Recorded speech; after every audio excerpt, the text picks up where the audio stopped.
Today, I have two people who actually live the hardest part of running down practice, the insurance side. Angela Wilderman is the office manager at Haubstadt Family Dentistry in Indiana with Dr. Steckler and Dr. Terwisky's practice.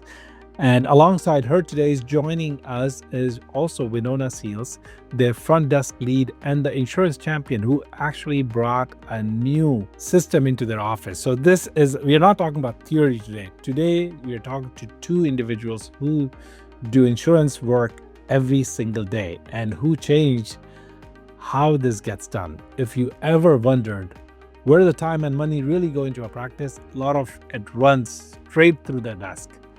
Angela, Winona, thanks for joining me today. And it's so wonderful to have you guys on our podcast today. So, Winona, thank you for joining. And I really appreciate, I just came to know like a few minutes ago that you'll be joining. And I was like, yes, there's somebody who did set it up. We have on the call. That's amazing. So thank you for joining. I'm just going to start with introducing myself. My name is Savant, CEO of SRS Web Solutions. MConsent is a product of SRS Web Solutions. We work with thousands of practices actually across the US. And what we are proud of really is that we want to take care of the leaks that happen, revenue leaks that happen in the practices.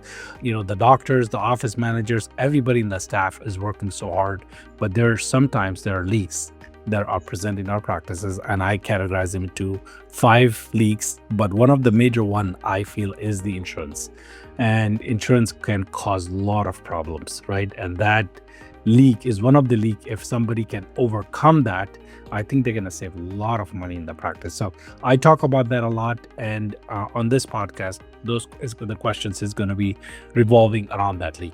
So if you can just quickly introduce yourself, Angela and Winona, I'm really glad to have you guys on our show, and I think that this is going to be an amazing conversation. I'm excited about it. Okay. Well, again, Angela Wilderman here, office manager with Haubstadt Family Dentistry. I've been in this seat since May of 2024. New in the dental industry prior to that, so I'm on the fast track to catch up with all the fun details that go into dentistry and the front office and learning a little about the clinical side. And so that's it. It's a little bit about me. Awesome. You know, I have been in dentistry since 2014, and I think I'm still learning. It never ends. It continues. Every day is a new thing. All right. Thank you, Angela. Thank you for joining. I'm Winona. I've been here, oh my goodness, I think it was November of 2022. I'm the insurance coordinator / treatment coordinator / wherever I'm needed. Awesome. Good. And if you can briefly talk about, the daily challenges that you guys face when it comes to, getting patients in the door, getting them, before you get them to the chair, the usual problems that you guys face. If you could talk about that quickly, that would be really helpful. Summers are hard for us because we've got so many patients on vacation. So just keeping the schedule full. And it's had the biggest challenge lately. And we have one fall off and we try to place them as soon as we can, but it's been a lot to keep together. Yep, it is. And what I saw was you guys have busy operations. How many patients you guys see usually? Between 30 and 40. Okay. Yeah, that's pretty busy, and you try to keep them full, and I'm sure that's a challenge. Do you think that they cancel appointments usually, or is that a challenge, or just no shows, or what happens? Mostly rescheduling. They didn't realize they were on vacation when they scheduled the appointment and stuff like that. Oh, okay. How many guys you say you're on the front desk? How many people at the front desk managing the patients? We have an intake coordinator, and we have a young lady who is currently working outtake for us. I'm excited that she's joined the team as well because she is a aspiring dentist learning the business. She came to us here about a month ago, and she is working for the next year with us while she waits to take her turn going to dental school. So we're excited to have her join the team. As far as the what we'll call middle office, which is in the rest of the world, front desk, myself and Winona. And then we have one other young lady who's on maternity leave who was wearing just the hat of treatment planner. We recently outsourced, as you know, to you for the verifications. Winona was holding down the fort for us with the verification. She also previously handled filing the claims and following up on claims for us as well. And we outsourced that recently. Our focus will be patient-centered. So you guys started working with our team since April. That's what I believe. Is that right? That's correct. Tell me, how was your operations? Define the operations for me before April. How did that work before April? Each patient, we verify, we'd save their benefit spreadsheet to their smart doc. We'd make notes on their lateness, like how much stuff is covered, what they're due for. But it wasn't like we could have like a nice form we fill out with all the different things for our hygienists to look at. So sometimes, they'd be with the patient, they'd run up, ask us a question, we'd have to look it up before we could get them an answer. Whereas now, it's right there. It saved a lot of our time. That's very good to hear. How much time would you say was that your staff was putting into verifications on a weekly basis? So that's a tricky question because we are in network with Delta Dental and one other insurance, and I will say those go much more quickly. The out of network, we struggle, I feel like, a bit more with. They take more of our time. So if it's a company that we have to call, that's hard to capture in a matter of time, because times you get a fax back right away and other times you're playing that phone game. Yeah, and that could take, I would say, a lot of time. Yeah. And that could, what it does is that it engages your staff into a place where you don't want them to be. That's what I feel is a painful part, is like, hey, my staff is just stuck there with this one insurance claim. And that's pretty painful for the practices to see that happening. And especially when you are short staff, that's even worse. Like, embassy people. Yeah. So what do you say is the hardest part for you guys when you were doing the insurance by yourself to, if you have to pin down a few things, like what is the hardest thing for you to pull out of the insurances? Frequencies, maximums, what is it that you guys look at mostly? Frequencies is definitely a hard one. I think that's not all of the portals have that listed. Not all the reps could tell us what the frequencies were because we're at network. It's very basic what we can get, especially for like more, I don't know. Yeah, I'm not going to list any. I was about to list any. Yeah, I heard usually waiting periods, frequencies, downgrades. Those are the things that practices usually struggle with. And, if they can get help on that, they're like, hell, let's make it happen. If you can give me a story around, what happens if the verification is off and you're not able to give the full benefit structure and, telling the patient about, hey, what are they covered? What are they not covered? What do you guys feel the patient is seeing there? Sometimes, if we haven't had a chance to verify their insurance, like we might have the information in there incorrectly. We don't realize it. And they come out, hey, less or more than they're supposed to. And then, we get called after, upset. But now that we were able to look at that stuff, our girls that check out, they can shoot over to the form real quick, see what the percentages are. And so it's a little more accurate. And the biggest part is the patients feel like, hey, this is exactly what I was told, and this is what I'm getting billed. And so, yeah, that's or what's covered by their insurance, what's not covered by their insurance. I've taken the forms, I've gone over it with them, showing them, okay, this is what your insurance is, this is how they cover this.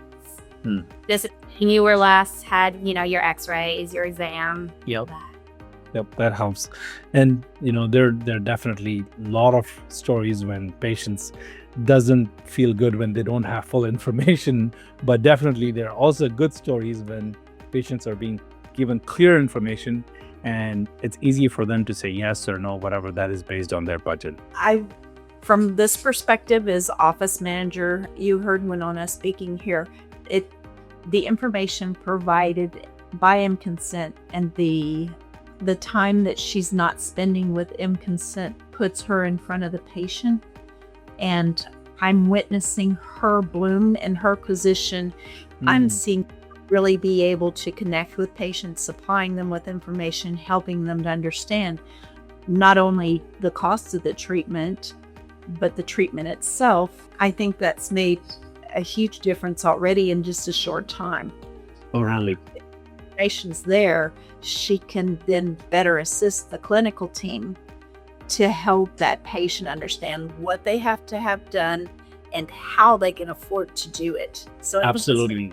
That's a very good insight, actually. I never thought about it. It's just like you just are not looking from the perspective of cost, but also how a person can do better in their own position just because they're able to get away from all the chaos of paperwork and getting into details, and actually having that human interaction with the patient makes a huge difference. If I was a patient and if I have somebody talking to me and explaining me and taking care of my concerns, I think that's a big win right there. Even, if I decide not to do the treatment, but I know that I was hurt, I was being taken care of, and I know exactly what to do. So I think that's a very good insight, Angela. Thank you. So to your point earlier, it wins credibility for our practice with the patients, which is Absolutely, 100%.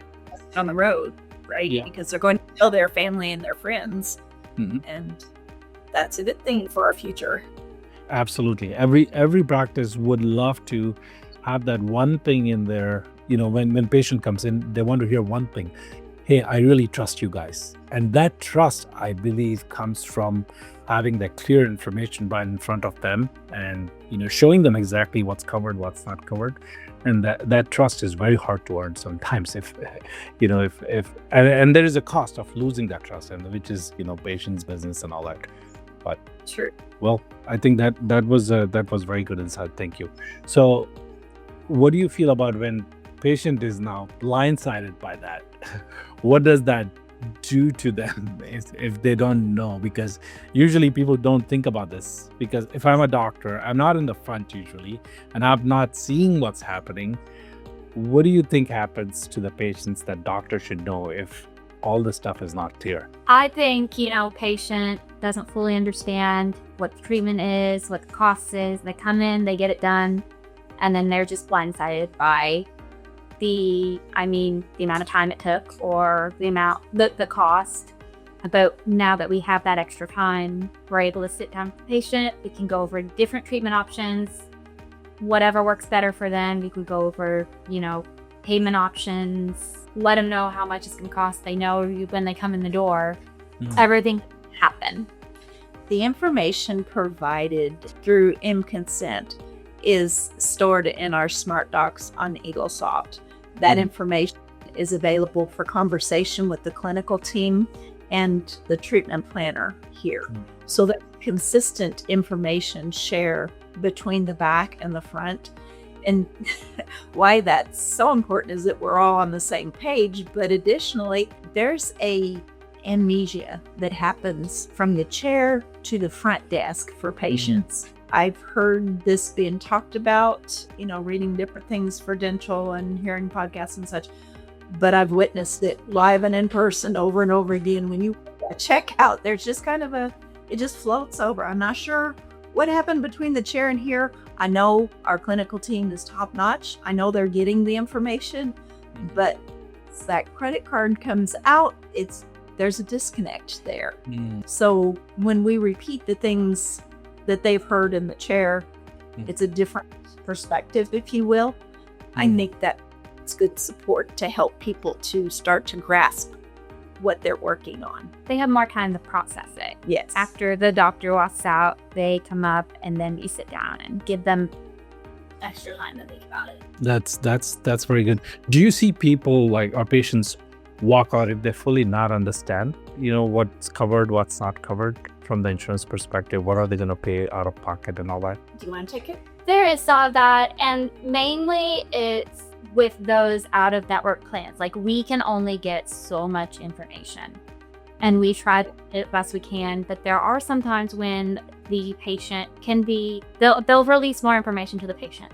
And so that's when we can really sit down with them and be like, okay, if you call, they might give you a fee schedule. They might tell you how much they'll put towards that. We do send in pre-treatment estimates for big treatment, whatever treatment they want us to send in. And then we discuss it with them after we receive that. But there's definitely, and there are times insurance will say one thing and do the other. So I think that's the biggest problem. Yeah. They do try it down and make them aware of it all before they are back for treatment. That's awesome. The key to that is providing information in a way that that person's going to be able to process it. We hand them a printed copy of the treatment plan for their next appointment. And so it lists out the information that's built by the information pulled from the insurance. So the percentages that are given to us by consent, we put into our software, and that then is given back to the patient to the best of our knowledge that this is what. And that makes it very clear to them, I'm assuming. And that's what is like, okay, this is what I got. I know exactly what it looks like. And now it's easy for me to have that small chat with my spouse and make sure that we are okay with moving forward with that. So I think that's beautiful. Well, I'm learning stuff from you guys today. Thank you. So this is something that interests me a lot, and this is something that is going to, I'm going to ask you to take a second to think about it and tell me, go back in April and think about when we probably some of our team members approached you about the solutions. Tell me what was going in your mind when you heard about this, about the solution and who we are, and what made you make this decision? How did you come to this decision that let's try this, guys, and see what are they able to accomplish here? Necessity is the mother of invention, but maybe in this case, necessity is the mother of we got to do something quick. We have the young lady who's going out on maternity leave, and that our staff was too slim at that point. It experienced a little turnover on the front desk as well, and I needed her to be able to be freed up so that we fill in the holes until we located other folks. And the verification piece, like we just discussed, does take a bit of time. We had previously outsourced the claims, and that was going well. So how can this work for us? And then I believe his name is Michael, did a fantastic job of explaining what this is, how we think it can work, and it seemed to fit with what I did at the time. So that was a roll of the dice a little bit. Our owner previously wasn't absolutely enthusiastic about outsourcing.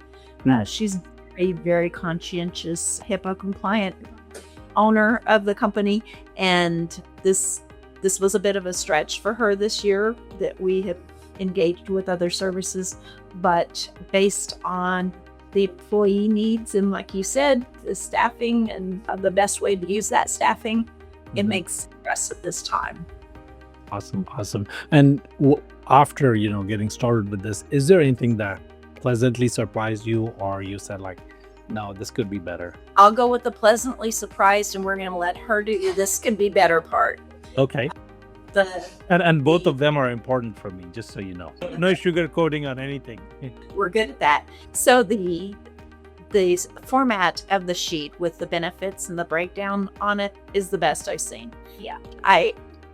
It's so easy to read. I had a new hire look through it, and she was readily finding information on that. And she was not from the dental industry either. So that it spoke easily to her, I thought was a good testimony for the spreadsheet and how good that information is. Now, with that said, yeah, our biggest obstacle, like today when I was looking at 9 o'clock, we still didn't have all of the patients on the schedule today verified. I think we still had 7 or 8 left. That makes it harder to do my part, because what I do, I look through each one, I make sure the insurance is in there correctly, that the maximum's in there, the percentages. And so if I can't get to that part, then we can't tell the patient. True. Or, he had one, I think it was a couple weeks ago. We didn't know till an hour before the patient was supposed to be here that they had met their max, because it wasn't there till that morning. And so I had to call the patient, they canceled. We didn't have time to fill the spot. So that part, staying ahead of the schedule is important for our office. And then, there have just been a couple things here and there, like in the wrong patient's files, just some mix-ups, and then just some percentages off. But, it was fixed right away when I mentioned it. So, yeah, our main thing, though, is staying ahead of the schedule. So my direction to the team is that at least 48 hours ahead of time, we need to have all the patients done, right? Just because, if at least 48 hours ahead of time, you have an opportunity to get to the patient, do the quick fill and get the new patient, whatever it is, right? And we're trying to do our best. And I'll tell you that we are going to continue to make ourselves better with feedback like this, because that's important for us. And thank you for that feedback, because that's how we make ourselves better. And I'll continue to push that to my team to take care of what we need to do. There are slips that could happen here and there, as it's very human, no AI there.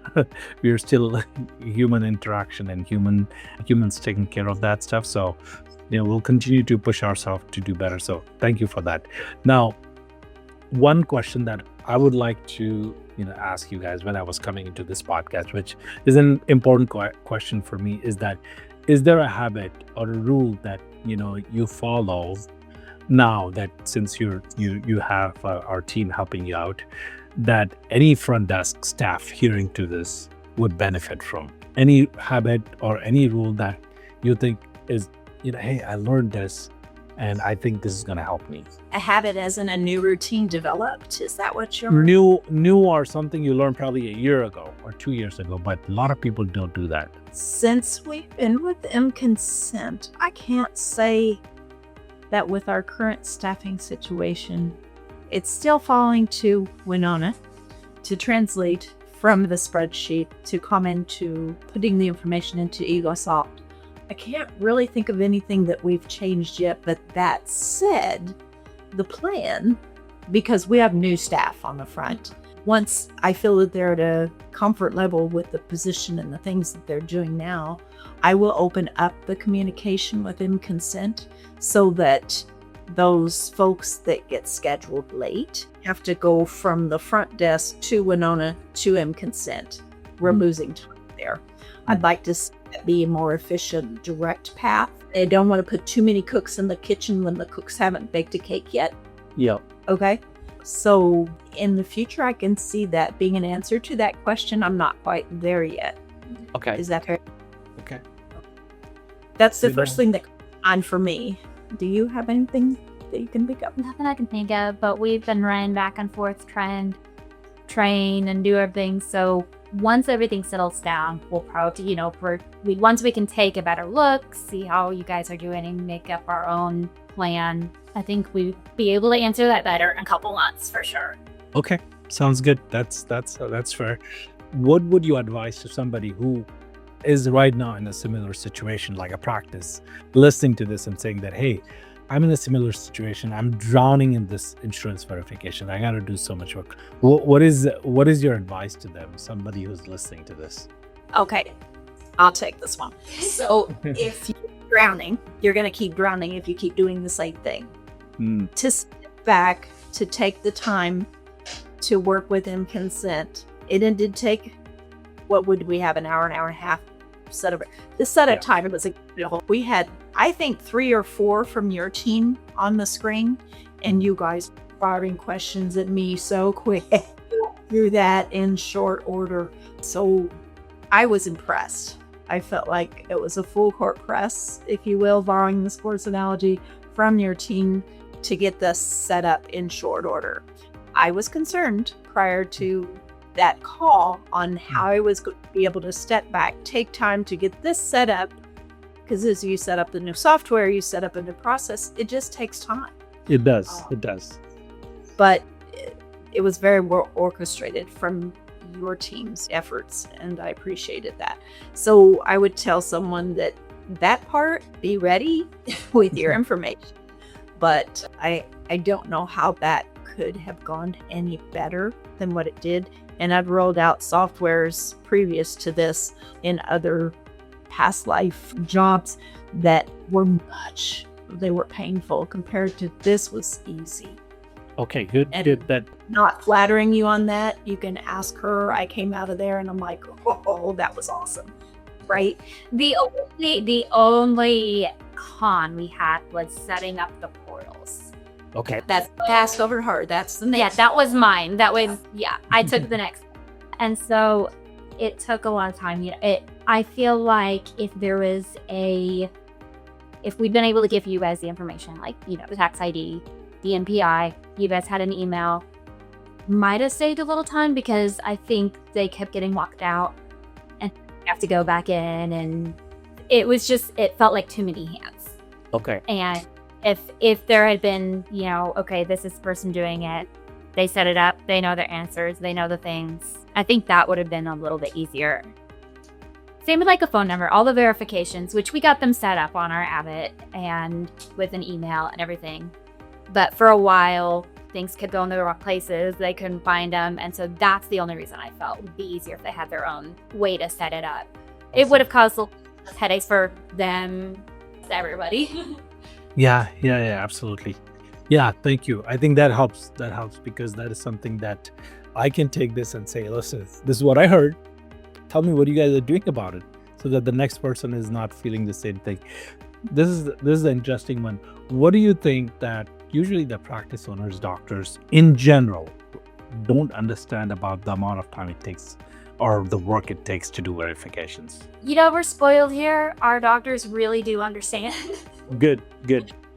So, I don't know. What would you say? This is not an attack on doctors, but there are some doctors who are usually doesn't see what's happening on the front, and because they have been trained to be on the chair. They have been trained to take care of the patients on the clinical side, and they're best at that, and they're not trained to do insurance verifications. So I don't know how much in general they understand. And the reason I ask that question is because if they do understand, I think they do value the amount of time that goes and the amount of work it takes, and what does it take to get, the way I look at it is that usually doctors are wondering that, hey, between the chair and my bank account, where's the money missing? And They flush that bank account. And they should. That's their Right. really good. yeah, and I tell them, listen, you have to. do everything that we can in our positions to move that process into real time. And I know it's not in this industry, it's not a thing, but the closer we can get to that claim filing that day, right? As soon as we can get that claim filed, then it'll be paid more quickly. And so once it's paid, making sure that it's applied to the patient account, and that if there's money owed, that the patient is aware of it as quickly as possible. The tighter we make that process using information, the better that bank account looks. Absolutely. And this is what I tell them, that I have a lot of dentist friends, and I tell them, listen, the moment you stop thinking about your front desk as a cost center, but a revenue protection machine, that's the day where you will stop thinking about, hey, how much am I going to spend on taking care of my front office, right? So it's not an administration cost, it's a revenue machinery, running the revenue machinery cost, because that's where you make sure that you have a tighter rope between your bank account and your chair or your operatory, whatever you want to say. So that is something I advise to the doctor when I say that, hey, do you understand verification? Because that's part of your revenue generation machine.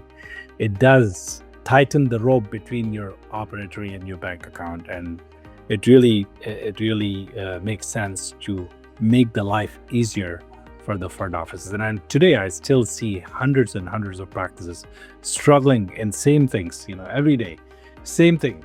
It's not one practice problem, across the board, same problems. And the reason I do this podcast, because if I can share this and make their lives better, I think it will be a win-win situation for a lot of people, for us and also for them. Those are the things that I had. And any questions that you guys think that I should have asked and I did not? No, not that I can think. Yeah, there's a lot of good questions. I love how much you want to know, how your company's doing, how your team is doing, how you want all the feedback. We appreciate that. Awesome. Thank you. And I'll tell you this communication is always open. It's not just limited to this, podcast discussion we're having. Anytime you have, Vanessa is really good at, listening, and she's the one who will take your call and listen to if there's anything, because as we work longer and longer period of time, I do see hiccups, I do see issues, but we are here to raise our hand and say that we'll take care of it. That's why we're here. Thank you guys again. I really appreciate you giving your time and letting us know what really works for you, what did not work for you, and the insight that you provided today are, I think, are very important, and a lot of practices are going to benefit from this. So appreciate your time, and thank you, Angela. Thank you, Vinona. I love talking to you guys. I appreciate it. Thanks. Thank you. Any questions in the future, you know where to find us as well. Absolutely. Thank you. A few things stuck with me today talking to Angela and Vinona. Angela walked us through how quickly they got the new system up and running. And honestly, the part that hit me most was the timing. They were in the middle of staffing shortage, shorthanded, exactly when the pressure was highest. And that's when getting this handle mattered the most. But the thing I kept thinking about is something that Angela said today. When insurance verification is done ahead of time, it's the whole office stays on the same page. The chair, the front desk are talking the same thing to the patient. When it's not done ahead, that's when the communication breaks. The clinical team tells the patient one thing, the front desk says another thing at the checkout, and the patient is caught in the middle. That's not just a billing problem, it's a trust problem. So verification isn't just really a back office busy work thing. It's what keeps your practice speaking with one voice, and that's worth getting right. If your front desk is drowning in this paperwork and insurance, Angela and Vinona's story is the proof that it doesn't have to stay that way. If you got your insurance story, drop it in the comments. I promise you, I read every one of those.